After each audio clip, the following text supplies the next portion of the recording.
Бул суроомду муфтиятка жеткизе албай жүрөм. Араңыздарда ыймандуу, илимдүүлөр бар деп ойлойм.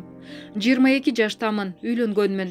Жаштык кылдымбы же сүйүүгө көзүм кор болдубу? Азыр бир аз өкүнөм. Аялым айтканды кылбайт. Үйлөнгөнүбүзгө 5 ай болду. Аялым Казан шаарында чоңойгон. Молдо биздин никебизди кыйып жатканда, аялым бисмиллахир-рахманир-рахим дегенди айта албай араң айтты. Күндөр өтө берди.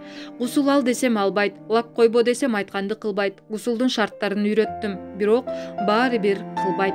Аялыма суроо бердим: "Сен Аллахка ишенесиңби?" деп. Ал: "Аллахка ишенбейм, но Бог единственный, это знаю" деп дагы бир суроо бердим. "Куран китепти окугансыңбы?" деп. Ал: "Жок, Библияны окугам" деп. Кудайдын аты ким десем, Йегова дейт. Алар христианиндерди да, биздин да адашкандар деп билет экен. Айтат: "Силер 5 жолу намаз окушуңар керек. Христианиндер крестке ишенет" дейт. Тооба. "Силер кантип сыйынасыңар?" десем айтат: "Каалаган убакта дуа кылып сурайбыз" дейт. Алардын китебинде рай менен тозок жок экен, не существует дейт.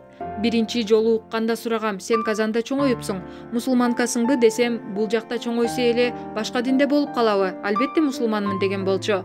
Ата-энеси жакындан бери эле намаз окуйт экен. Үйлөнгөнүбүзгө 5 ай болду.